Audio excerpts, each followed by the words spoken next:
घुटने का दर्द कोई बहुत नया टॉपिक नहीं रह गया है। अब लगभग ये मान लिया जाए कि 10 में से 7 लोग वो जिनकी उम्र 40 है या 40 के आसपास है या 40 से ज़्यादा है, उनको घुटनों में दर्द की समस्या अगर वो थोड़ा सा गौर करके महसूस करेंगे तो फील होगी। किसी को चलने में थोड़ा दर्द आएगा, किसी को सीढ़ी चढ़ने में दर्द आएगा, किसी को ज़मीन पर बैठ कर के उठने में जोर पड़ेगा और घुटने पे हाथ रखे या ऐसे करके वैसे करके सपोर्ट लेके उठने की ज़रूरत पड़ेगी। अगर ऐसा हो रहा है तो ये मान लो कि ये घुटने के दर्द की ही शुरुआत है। और शुरुआत में अगर ध्यान दे लिया जाएगा तो ठीक है, अगर शुरुआत में ध्यान नहीं दिया तो ये मॉडरेट ऑस्टियोआर्थराइटिस होगी और उसके बाद सीवियर ऑस्टियोआर्थराइटिस। सीवियर का मतलब होता है कि ये घुटना है, इस घुटने की हड्डियां आपस में बिल्कुल चिपक जाती हैं, इस तरीके से बिल्कुल पास पास आ जाती हैं। कई लोग आते हैं जिनकी हड्डियां इतनी ख़राब हो जाती हैं कि वो बिल्कुल पास पास आ गई और दोनों हड्डियों के बीच में ये जो गैप है, ये गैप तो ख़त्म ही हो गया। फिर इस गैप में जो मेनिस्कस होता है, जो मेम्ब्रेन होती है, जो फ्लूइड भरा रहता है, वो सब चिपक के डिजेनरेट होना चालू हो जाता है। तब इसको बोलते हैं डिजेनरेटिव ऑस्टियोआर्थराइटिस। इसका इलाज कैसे कर सकते हैं? अच्छा, आजकल लगातार फैल रही है समस्या, तो हर 10 में से 2, 3, 4 लोग तो बार बार करके जाते हैं, तो उनको कह दिया जाता है कि भैया आप तो ये ज़्यादा ख़राब हो रहे हैं, अब आपको ऑपरेशन करा लेना चाहिए।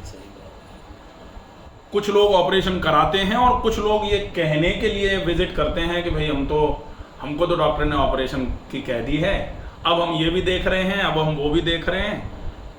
इलाज का एम क्या होना चाहिए? इलाज की शुरुआत कहाँ से करनी चाहिए? अगर घुटने में दर्द है और वजन ज़्यादा है तो ये सबको पता है कि वजन कम करना पड़ेगा, लेकिन घुटने में दर्द है और वजन ज़्यादा है तो वजन कम करने के लिए सिर्फ आप लेट के करने वाला व्यायाम, पेट केवल लेट कर करने वाला व्यायाम और बैठ कर करने वाला व्यायाम करें, वो ज़्यादा अच्छा रहेगा बजाय आप खड़े होकर करने वाला या कोई और व्यायाम करें। ठीक है। अब ये जो व्यायाम है सीधे लेटकर, पेट केवल लेटकर या बैठकर, इसमें भी कोशिश करें कि घुटने को मोड़ना नहीं है ज़्यादा।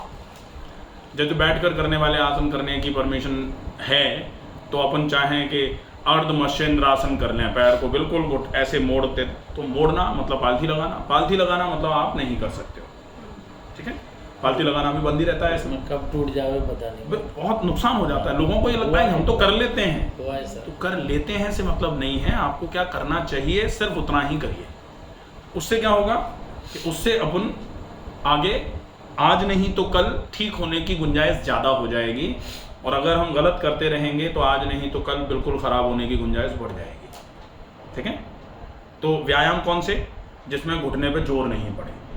अब इसके अलावा घुटने के दर्द के लिए और इलाज कौन से हो सकते हैं? तो इलाज बहुत सारे हैं। सबसे पहला इलाज, अच्छा घुटने के दर्द के लिए जो ट्रीटमेंट है उसका एम ऑफ ट्रीटमेंट क्या है, उसका मुख्य उद्देश्य क्या है, क्या पाना चाह रहे हो आप, क्या कर लोगे तब आपका घुटने का दर्द हमेशा के लिए ठीक हो जाएगा? वो है पैरों की मांसपेशियों की ताकत बढ़ा लेना। अगर पैरों की मांसपेशियों की ताकत बढ़ा लोगे तो ये दर्द खत्म हो जाएगा। अच्छा, अगर आप पैरों की मांसपेशियों की ताकत को बिना बढ़ाए बोले आप तो दवाई दे दो, दवाई खा लेते हैं तो दर्द में आराम मिल जाता है, ये सब सिर्फ टेम्परेरी मैनेजमेंट है। ताकत बढ़ाने के लिए तो योगा तो सही सिर्फ व्यायाम। अच्छा, व्यायाम का मतलब योगा तो सही है, कोई दिक्कत नहीं है, लेकिन योगा में क्या, जैसे किसी भी बीमारी को दूर करने के लिए आप मेडिकल स्टोर पे जाओ, दवाई दे दो हमको, लेकिन पर्चा भी तो लेके जाते हो कि भाई मेडिकल स्टोर में से सिर्फ इतनी ही दे देना। ऐसा थोड़ी कहते हो भैया तेरा मन करे वो दे दे भर के हमको, हम सब ले लेंगे, सारी पीस के घोल के पी जाएंगे, नहीं होता ना। तो व्यायाम तो अच्छा है, लेकिन क्या अच्छा है व्यायाम में और क्या आपके लिए बिल्कुल सूटेबल नहीं है। जैसे दवाई में कभी कभी एलर्जी होती है ना, भैया ये वाली तो कतई मत देना, इस वाली से तो हम खाते हैं और पूरे शरीर पे दापड़ हो जाते हैं। तो ऐसे ही इस दर्द के लिए कुछ ऐसे व्यायाम हैं जो निषेध हैं हमेशा के लिए, और उन व्यायामों में सबसे पहले नंबर पर जो आता है व्यायाम, वो हर व्यायाम जिसमें घुटना ज़्यादा मुड़ता है, या फिर वो हर व्यायाम जिस पर घुटने पर ज़्यादा जोर लगता है। मुड़े हुए घुटने पर जोर लगा के आप सीधा करने की कोशिश करोगे, मांसपेशियां कमज़ोर हैं। कमज़ोर मांसपेशियों की वजह से जब जोर पड़ेगा तो सारा का सारा जोर जो है वो मांसपेशियां हड्डियों पर डाल देंगी, उड़ेल देंगी, और हड्डियों पर तो पहले से ही जोर पड़ के हड्डियां पास पास आ रखी हैं। अब जब जोर पड़ेगा तो ऐसे करके हड्डियां पिस जाएंगी। हड्डियां, एक हड्डी ऊपर की हड्डी नीचे की हड्डी पर इस तरीके से पीस देगी सारे स्ट्रक्चर्स को। ठीक है, तो बिल्कुल भी नहीं करना है। तो अब कर क्या सकते हैं? सबसे पहले घुटनों को मजबूत करने के लिए पैरों की मांसपेशियों को मजबूत करना पड़ेगा। जो सराउंडिंग स्ट्रक्चर्स हैं, जो हेल्पिंग स्ट्रक्चर्स हैं, हेल्पिंग हैंड्स जिनको बोला जाता है, उन सबको मजबूत करना है। तो लिगामेंट्स को, टेंडन्स को, जो मसल्स हैं उनको, मसल बैलीज जो है ना, उनकी स्ट्रेंथ बढ़े, उसके लिए बहुत ज़रूरी है लेग एक्सरसाइजेस का, घुटने की एक्सरसाइजेस का पूरा एक सेट है। लगभग 11 एक्सरसाइजेज हैं पूरी, तो उनको दिन में 3 बार करो।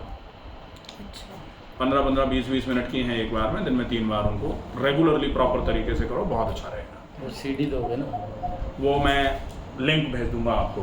ठीक है, नी पेन एक्सरसाइजेज, नहीं सीडी नहीं, अच्छा, knee pain exercises by doctor Makan Sharma. CD की जरूरत नहीं, आपके पास मोबाइल है, आप सर्च करो यूट्यूब पे, आपको मिल जाएगा। हाँ वो विनोद ने बताया।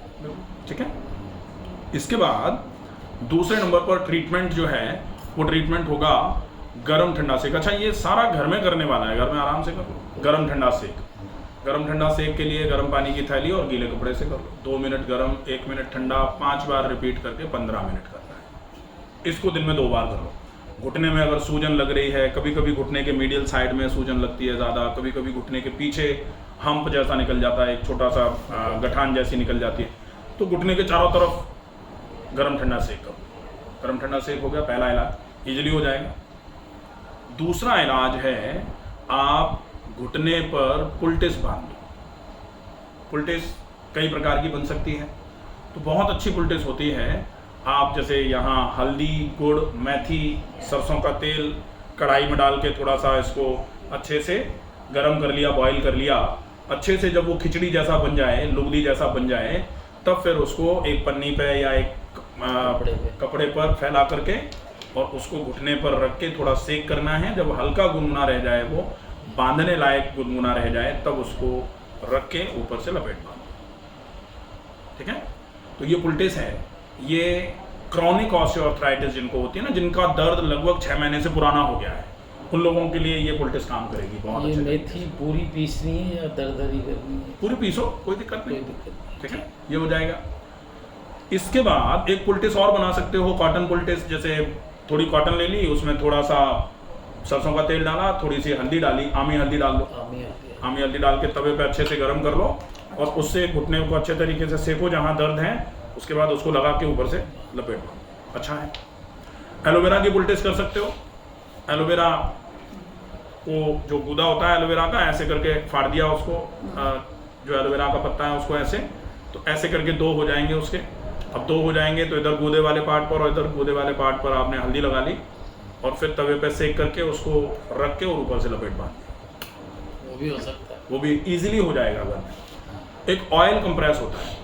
ऑयल कंप्रेस मतलब कोई भी दर्द का तेल आपने घुटनों पर लगाया, उसके बाद एक पन्नी पॉलीथीन डाल दी और उस पॉलीथीन के बाद में आपने हल्की गर्म पानी को भर के गर्म पानी की थैली रख दी और उसको कंबल से ढक दिया। ये आप यहाँ करा रहे हैं ऑयल कंप्रेस घुटनों पर। ये बहुत अच्छे ट्रीटमेंट है। अच्छा, इनको करने के साथ साथ कुछ चीज़ें जो नहीं करनी है, ज़मीन पर नहीं बैठना है, सीढ़ी नहीं चढ़नी है, और अगर चढ़ेंगे ही जिद है तो फिर हाथ से सपोर्ट लेके चढ़नी है। रेलिंग पे हाथ रख के, सपोर्ट लेके, किसी को पकड़ के, ताकि जोर ना लगे, और स्टेप बाय स्टेप एक एक पैर से सीढ़ी जैसे चढ़ते हैं। यहाँ जब चढ़ के आते हैं तो एक एक वैसे, और वो भी ऐसा नहीं कि ऐसा तो कर सकते हैं तो पूरे दिन करेंगे, ऐसा एक आध बार मजबूरी में कर लो।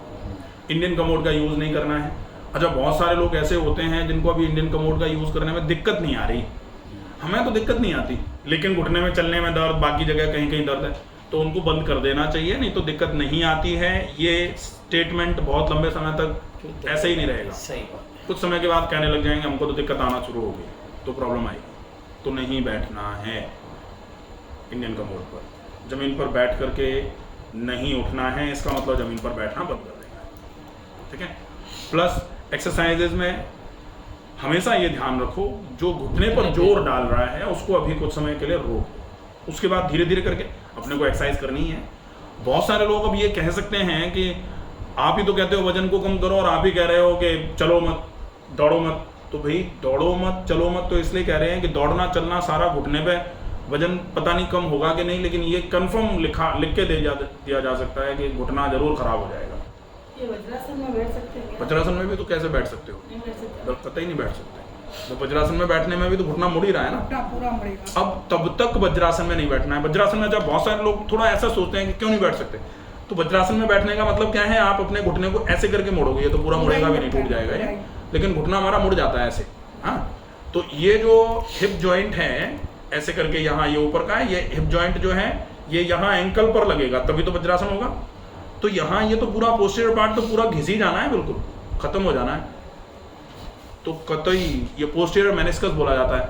अच्छा, जब आप एक्सरे कराते हो तो आपको पता ही नहीं लगता कि कितना, केवल ये पता लगता है कि हड्डियां चिपक रही हैं। आप एमआरआई कराओ, आपने एमआरआई कराई हुई है, तो फिर एमआरआई में क्या क्या डैमेज होता है, तो एमआरआई में सब कुछ समझ में आ जाएगा डैमेज क्या हो रहा है।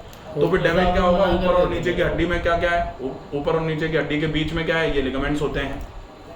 लिगामेंट टियर हो सकते हैं, लिगामेंट पे सूजन आ सकती है, लिगामेंट पे बहुत ज़्यादा जोर पड़ेगा तो लिगामेंट डिजेनरेट हो सकता है। लिगामेंट के अलावा जो मेनिस्कस है, नीचे की गद्दी जो है, जैसे होता है ना कि जैसे अपन बैठे हैं तो एक तो होती थी कि भाई पहले होता था मार्ट साहब बैठे हैं वो वैसी वाली गद्दी पर, अब डॉक्टर साहब बैठे हैं वैसी वाली गद्दी पर। आजकल क्या है, चेयर पे कुशनिंग वाली गद्दियाँ आती हैं, तो कुशनिंग है, आप लंबे समय तक बैठ सकते हो।